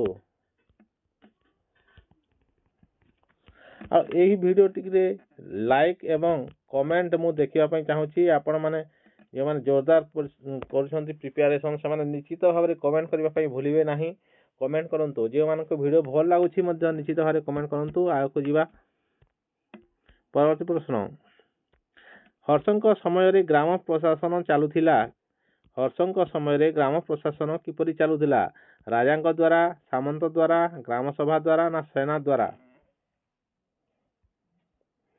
ତାହେଲେ ଗ୍ରାମର ପ୍ରଶାସନଟା ଗ୍ରାମ ସଭା ଦ୍ୱାରା ଚାଲୁଥିଲା। ଅପସନ ସି ହେଇଯିବ ସଠିକ ଉତ୍ତର। ଆଉ ଟୋଟାଲ ରାଜ୍ୟକୁ ସମ୍ଭାଳୁଥିଲେ କିଏ? ରାଜାଙ୍କ ଦ୍ୱାରା। ପରବର୍ତ୍ତୀ ପ୍ରଶ୍ନ, ହର୍ଷବର୍ଦ୍ଧନଙ୍କ ମୃତ୍ୟୁ ପରେ କ'ଣ ହୋଇଥିଲା? ଶକ୍ତିଶାଳୀ ଉତ୍ତରାଧିକାରୀ ଥିଲେ ନା ଗୁପ୍ତ ବଂଶ ଫେରିଲା, ସାମ୍ରାଜ୍ୟ ଭାଙ୍ଗିଗଲା, ଚୋଳ ଆସିଲେ? ହର୍ଷବର୍ଦ୍ଧନଙ୍କ ମୃତ୍ୟୁ ପରେ ପରେ ହର୍ଷଙ୍କର ଶକ୍ତିଶାଳୀ ଉତ୍ତରାଧିକାରୀ ଥିଲେ କି? ନୁହେଁ। ଗୁପ୍ତ ବଂଶ ଫେରି ଆସିଲା କି? ନୁହେଁ। ଚୋଳ ବଂଶ ଆସିଲେ କି? ନୁହେଁ। ତାହେଲେ ଏହାର ସଠିକ ଉତ୍ତର ହେଲା ସାମ୍ରାଜ୍ୟ ଭାଙ୍ଗିଗଲା। ଯେଉଁ ହର୍ଷବର୍ଦ୍ଧନ ଯେଉଁ ସାମ୍ରାଜ୍ୟ ଗଢ଼ିଥିଲେ ସେହି ସାମ୍ରାଜ୍ୟ ଭାଙ୍ଗିଗଲା। ଅପସନ୍ ସି ହେଇଯିବ ସଠିକ ଉତ୍ତର। ପରବର୍ତ୍ତୀ ପ୍ରଶ୍ନ, ହର୍ଷଙ୍କ ସମୟରେ ନ୍ୟାୟ ପ୍ରଣାଳୀ କିଭଳି ଥିଲା? କଠୋର ଥିଲା, ଦୟାଳୁ ଥିଲା, ନା ଅସ୍ଥିର ଥିଲା, ନା ଅନ୍ୟାୟ ଥିଲା? ତାହେଲେ ଏହାର ସଠିକ ଉତ୍ତର ହେଇଯିବ ଅପସନ୍ ବି, ଦୟାଳୁ ଥିଲା। ଅପସନ୍ ବି ହେବ ସଠିକ ଉତ୍ତର।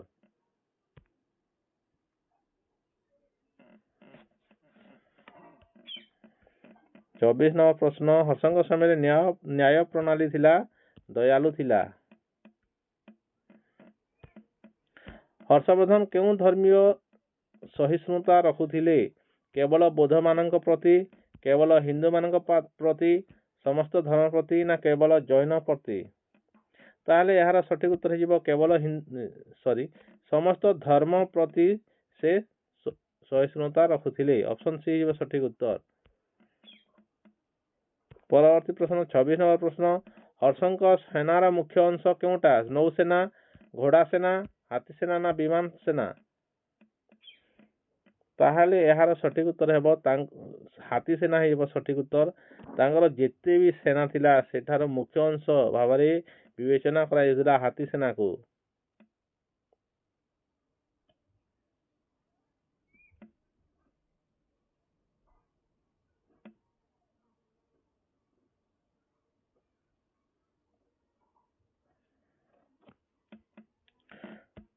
ପରବର୍ତ୍ତୀ ପ୍ରଶ୍ନ ଦେଖିବା, ହର୍ଷବର୍ଦ୍ଧନ କେଉଁ ରାଜ୍ୟକୁ ସବୁଠାରୁ ବେଶୀ ବିସ୍ତାର କରିଥିଲେ? ଦକ୍ଷିଣ ଭାରତ, ଉତ୍ତର ଭାରତ, ଡେକାନ, এইটা ହେଲା ଡେକାନ, ଶ୍ରୀଲଙ୍କା। ତାହେଲେ ଏହାର ସଠିକ ଉତ୍ତର ହେଇଯିବ ଅପସନ୍ ବି, ଉତ୍ତର ଭାରତ ହେଇଯିବ ସଠିକ ଉତ୍ତର। ହର୍ଷଙ୍କ ରାଜ୍ୟରେ ଚୋରିର ଦଣ୍ଡ କିଭଳି ଥିଲା? ଯିଏ ଚୋରି କଲା ତାକୁ କେଉଁପରି ଦଣ୍ଡ ଦିଆଯାଉଥିଲା? ଅତ୍ୟଧିକ ମାତ୍ରାରେ ଦଣ୍ଡ ଦିଆଯାଉଥିଲା? ମୃତ୍ୟୁ ନୁହେଁ, ମୃତ୍ୟୁଦଣ୍ଡ ନା ଚୋରମାନଙ୍କ ପାଇଁ କୌଣସି ଦଣ୍ଡ ନଥିଲା, ନା ଅନିଶ୍ଚିତ କିଭଳି ଦଣ୍ଡ ଦିଆଯିବ କିଛି ସୁନିଶ୍ଚିତ ନଥିଲା। ତେଣୁ ଏହାର ସଠିକ ଉତ୍ତର ହେଇଯିବ ମୃତ୍ୟୁଦଣ୍ଡ। ଅପସନ୍ ବି ହେଇଯିବ ସଠିକ ଉତ୍ତର। ହର୍ଷଙ୍କ ରାଜ୍ୟରେ ଯଦି କିଏ ଚୋରି କଲା, ଯଦି ଧରା ପଡ଼ିଗଲା, ସେ ତାଙ୍କୁ ମୃତ୍ୟୁଦଣ୍ଡ ଦିଆ ହଉଥିଲା। ହର୍ଷବର୍ଦ୍ଧନଙ୍କ ସଭାରେ ପ୍ରସିଦ୍ଧ କବି କିଏ କିଏ ଥିଲେ? ଏମାନଙ୍କ ମଧ୍ୟରୁ ସବୁଠାରୁ ପ୍ରସିଦ୍ଧ କିଏ? ଏହି କବିମାନଙ୍କ ମଧ୍ୟରୁ ଯେତେ ବି କବି ଥିଲେ ହର୍ଷବର୍ଦ୍ଧନଙ୍କ ସଭାରେ ସବୁଠାରୁ ପ୍ରସିଦ୍ଧ କବି କିଏ ଥିଲେ? କାଳିଦାସ, ବାଣଭଟ୍ଟ, ତୁଳସୀଦାସ, ନା ସୁରଦାସ? ତାହେଲେ ଏହାର ସଠିକ ଉତ୍ତର ହେବ ଅପସନ୍ ବି, ବାଣଭଟ୍ଟ ଥିଲେ ହର୍ଷବର୍ଦ୍ଧନଙ୍କ ସଭାରେ ପ୍ରସିଦ୍ଧ କବି। ହର୍ଷବର୍ଦ୍ଧନ କେଉଁ ଶିକ୍ଷାକୁ ଗୁରୁତ୍ୱ ଦେଇଥିଲେ? ସେନା, ବାଣିଜ୍ୟ, ଶିକ୍ଷା, ନା କୃଷି? ତାହେଲେ ଏହାର ସଠିକ ଉତ୍ତର ହେଇଯିବ ଶିକ୍ଷା। ଅପସନ୍ ସି ହେଇଯିବ ସଠିକ ଉତ୍ତର। 31 ନମ୍ବର ପ୍ରଶ୍ନ ଦେଖିବା, ହର୍ଷଙ୍କ ଶାସନ କାଳକୁ କୁହାଯାଏ କ'ଣ କୁହାଯାଏ? ନା ଗୁପ୍ତ ଯୁଗ, ନା ଉତ୍ତର ଗୁପ୍ତ ଯୁଗ, ନା ପୋଷ୍ଟ ଗୁପ୍ତ ଯୁଗ, ନା ଚୋଳ ଯୁଗ? ତାହେଲେ ଏହାର ସଠିକ ଉତ୍ତର ହେବ ପୋଷ୍ଟ ଗୁପ୍ତ ଯୁଗ। ଅପସନ୍ ସି ହେଇଯିବ ସଠିକ ଉତ୍ତର। ହର୍ଷଙ୍କ ସମୟରେ ବାଣିଜ୍ୟ କିଭଳି ଥିଲା? ବହୁତ ଉନ୍ନତ ଥିଲା, ସାଧାରଣ ଥିଲା, ଅବନତ ଥିଲା, ନା ବନ୍ଦ ଥିଲା? ଅପସନ୍ ବି ହେଇଯିବ ସଠିକ ଉତ୍ତର, ସାଧାରଣ ବାଣିଜ୍ୟ ଥିଲା। ଅପସନ୍ ବି ହେବ ସଠିକ ଉତ୍ତର। ପରବର୍ତ୍ତୀ ପ୍ରଶ୍ନ, ହର୍ଷବର୍ଦ୍ଧନ କେଉଁ ସହରରେ ଧର୍ମସଭା କରାଇଥିଲେ? କନୌଜ, ଥାନେଶ୍ୱର, ନାଲନ୍ଦା, ନା ମଥୁରା? ତାହେଲେ ଏହାର ସଠିକ ଉତ୍ତର ହେବ କନୌଜ। ଅପସନ୍ ଏ ହେଇଯିବ ସଠିକ ଉତ୍ତର। ହର୍ଷବର୍ଦ୍ଧନ କନୌଜ ଠାରେ ଧର୍ମସଭା କରାଇଥିଲେ। ହୁଏନସାଂ ହର୍ଷକୁ କିପରି ବର୍ଣ୍ଣନା କରିଛନ୍ତି? ଲୋଭୀ, ଦୟାଲୁ, କଠୋର, ନିର୍ଦୟ।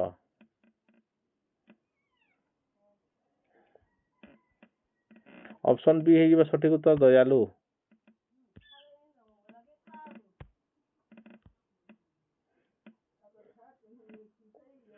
ହର୍ଷବର୍ଦ୍ଧନ କେଉଁ ଦିଗକୁ ବିସ୍ତାର କରିପାରିନଥିଲେ? ହର୍ଷବର୍ଦ୍ଧନ କେଉଁ ଦିଗକୁ ବିସ୍ତାର କରି ନ ପାରିଥିଲେ? ଯେଉଁ ସାମ୍ରାଜ୍ୟ ବିସ୍ତାର କରିଥିଲେ କେଉଁ ଦିଗକୁ ବିସ୍ତାର କରିପାରିନଥିଲେ? ପଶ୍ଚିମ ଦିଗକୁ, ପୂର୍ବ ଦିଗକୁ, ଉତ୍ତର ଦିଗକୁ ନା ଦକ୍ଷିଣ ଦିଗକୁ? ତାହେଲେ ଏହାର ସଠିକ ଉତ୍ତର ହେବ ଦକ୍ଷିଣ ଦିଗକୁ। ଅପସନ୍ ଡି ହେଇଯିବ ସଠିକ ଉତ୍ତର।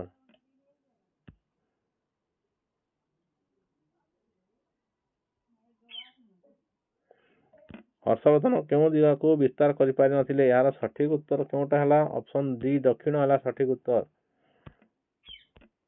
ପରବର୍ତ୍ତୀ ପ୍ରଶ୍ନ, ହର୍ଷଙ୍କ ରାଜ୍ୟରେ ଭୂମି ଅଧିକାର କାହା ଅଣ୍ଡରରେ ଥିଲା? ରାଜାଙ୍କର, ପ୍ରଜାଙ୍କର, ସାମନ୍ତମାନଙ୍କର ନା ବ୍ରାହ୍ମଣଙ୍କର? ତାହେଲେ ଏହାର ସଠିକ ଉତ୍ତର ହେବ ଅପସନ୍ ଡି ରାଜାଙ୍କର ଥିଲା। ଭୂମିର ଉପରେ ଅଧିକାର ରାଜାଙ୍କର ହିଁ ରହିଥିଲା। ପରବର୍ତ୍ତୀ ପ୍ରଶ୍ନ, ହର୍ଷବର୍ଦ୍ଧନ କେଉଁ ଧର୍ମୀୟ ପର୍ବରେ ଧାନ ଦାନ କରୁଥିଲେ? କେଉଁ ଧର୍ମୀୟ ପର୍ବରେ ଧାନ ଦାନ କରୁଥିଲେ? Option A Kumbh Mela, option B ମହାମୁଖ୍ୟ ପରିଷଦ, option C Rath Yatra, option D Deepavali. ତାହେଲେ ଏହାର ସଠିକ ଉତ୍ତର ହେଇଯିବ ଅପସନ୍ ବି ମହାମୁଖ୍ୟ ପରିଷଦ। এই ପ୍ରଶ୍ନଟା ହୋଲ୍ଡ ରଖିଛି। ମୁଁ କହୁଛି ଅପସନ୍ ବି ହେବ, କିନ୍ତୁ ଆପଣମାନେ ଯଦି ଅଲଗା କେଉଁଟା ଭାବିଛନ୍ତି ଏହାର ଆନ୍ସର ଯଦି ଜାଣିଛନ୍ତି, ମୁଁ ଅପସନ୍ ବି କହୁଛି। ଆପଣମାନେ ଏହାର ଆନ୍ସରଟା କ'ଣ ହେବ ଆପଣମାନେ ନିଶ୍ଚିତ ଭାବରେ କମେଣ୍ଟ କରିବେ।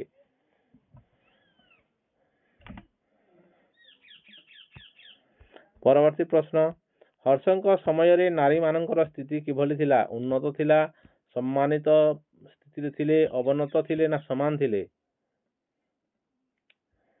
ତାହେଲେ ଏହାର ସଠିକ ଉତ୍ତର ହେବ ଅବନତ ଥିଲେ। ଅପସନ୍ ସି ହେଇଯିବ ସଠିକ ଉତ୍ତର।